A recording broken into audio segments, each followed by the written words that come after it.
La doctora Sampo es investigadora de CONICET y del Instituto de Relaciones Internacionales de la Universidad Nacional de La Plata, coordinadora del Centro de Estudios sobre Crimen Organizado Transnacional y profesora de la Universidad de Buenos Aires. Muchísimas gracias, Carolina, por venir y estar con nosotros. Gracias por la invitación. Mira, quería aprovechar, como decía, para hacerte algunas preguntas. Mi impresión es que la opinión pública española no conoce tanto el crimen organizado en Brasil.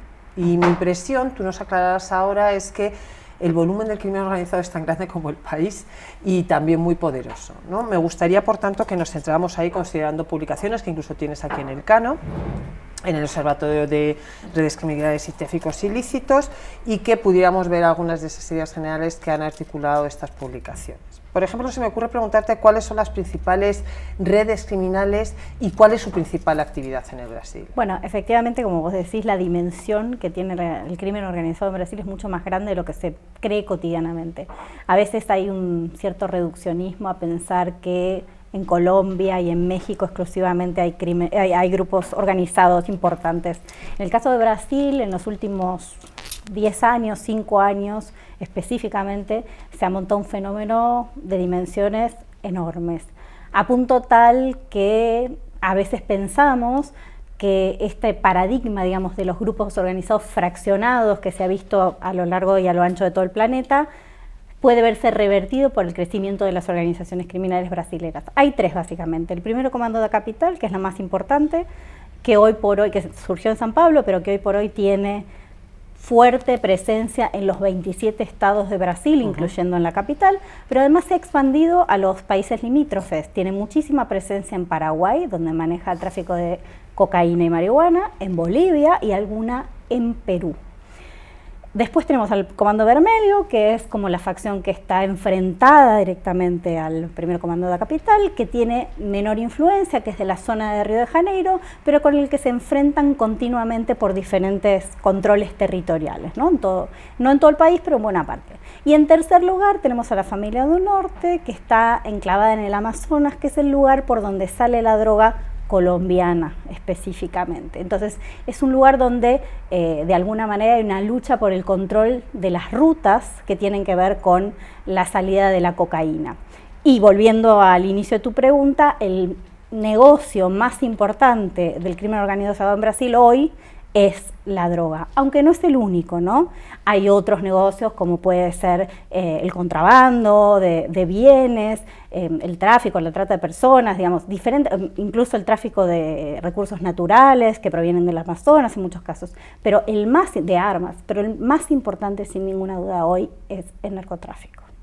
Dime una cosa, si nos has ubicado en el mapa, ¿no? Las 3 principales organizaciones criminales, su presencia en los entornos fronterizos, ¿cuán exportable es su actividad? Es decir, Brasil es un lugar estratégico, por ejemplo, para sacar cocaína hacia Europa, y muy particularmente los puntos de entrada ya sabemos que son España, Inglaterra.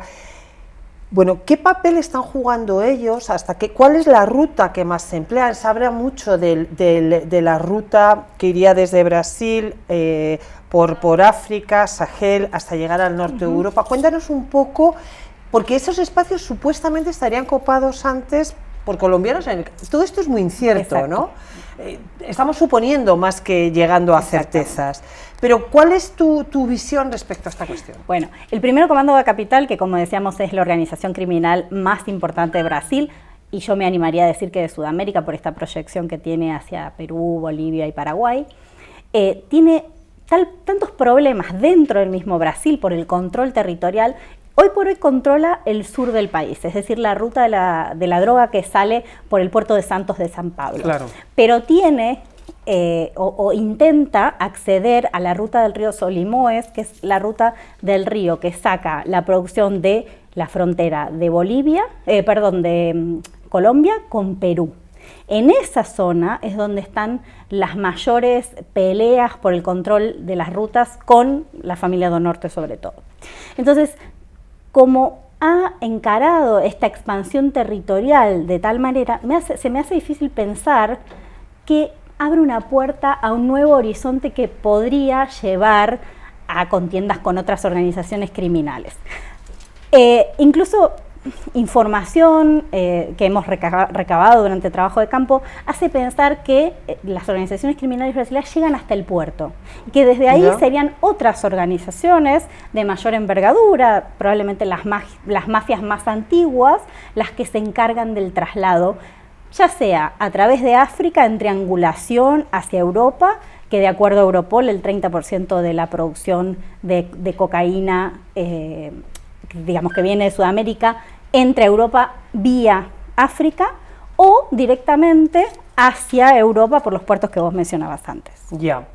Dime una cosa, por tanto, ¿habría más colaboración que enfrentamiento con otras redes transnacionales, incluso mexicanas, no lo sé, mexicanas, colombianas, europeas?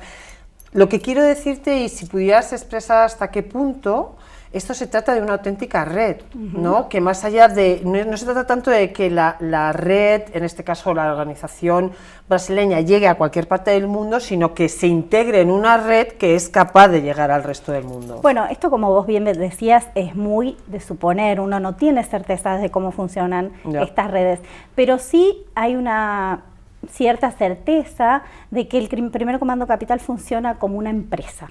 Y como tal, como una empresa con puntos de montaje, ¿no? Y donde se subcontrata de repente a nivel local algunas organizaciones más pequeñas que desempeñan cierto lugar en esta cadena productiva, y lo mismo pasa con las asociaciones, no creo que mexicanas, porque ahí puede haber cierta competencia con respecto a los mercados que se puedan llegar a cooptar, lo mismo con las colombianas, pero sí con organizaciones africanas que les proveen o les podrían proveer cierta logística, si se quiere, cierta protección que reduce el riesgo a la hora de desarrollarse, si fuera ese el caso, como decíamos recién, no tenemos certeza, en un territorio que no conocen. Lo mismo pasa con las organizaciones criminales que pueden ser de origen europeo, ¿no?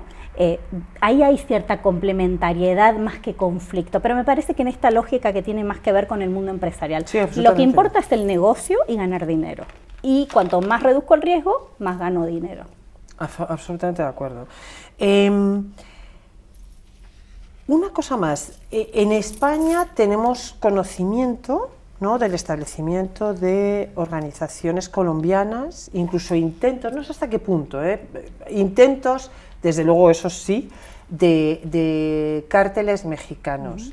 ¿Hay constancia en España de presencia de redes criminales brasileñas? Hasta donde yo sé, no.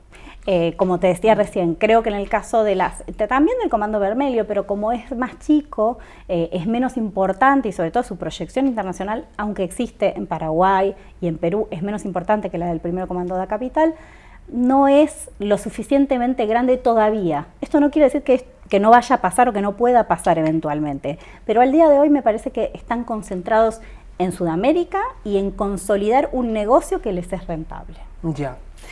Última pregunta. Dime una cosa, ¿qué está haciendo Bolsonaro, una figura con tanta proyección, por muchos motivos, con tanta proyección internacional, con este enemigo interno que tiene dentro del país, y con lo que, como tú muy bien estás apuntando, todo indica que está creciendo y que puede ser su proyección y su poderío muchísimo mayor?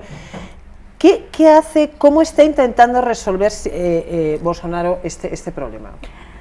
Es muy difícil, porque acá no tiene que ver solamente con la estrategia del gobierno nacional. Acá los gobiernos estaduales tienen una incidencia muy fuerte y de hecho, si uno piensa el por qué se expande el Primer Comando da Capital en Brasil, en un punto es un error del gobierno federal, que decide relocalizar a gran parte de los presidiarios del Primer Comando da Capital, que estaban todos juntos en San Pablo, a fin de desestructurarlos, y lo que termina logrando es la expansión territorial a nivel nacional. Cierto. Entonces, ahora mismo no hay ninguna estrategia explícita que uno pueda identificar rápidamente como para frenar la expansión del PCC, más allá de, la respuesta más militarizada que hemos visto en el último tiempo. Ya.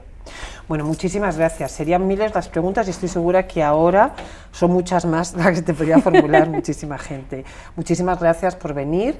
Eres ya amiga del Cano, ya has estado aquí otras veces y estoy segura que vas a poder volver en otra ocasión. Muchas gracias, ha sido un placer. Gracias, Carolina. Hasta luego.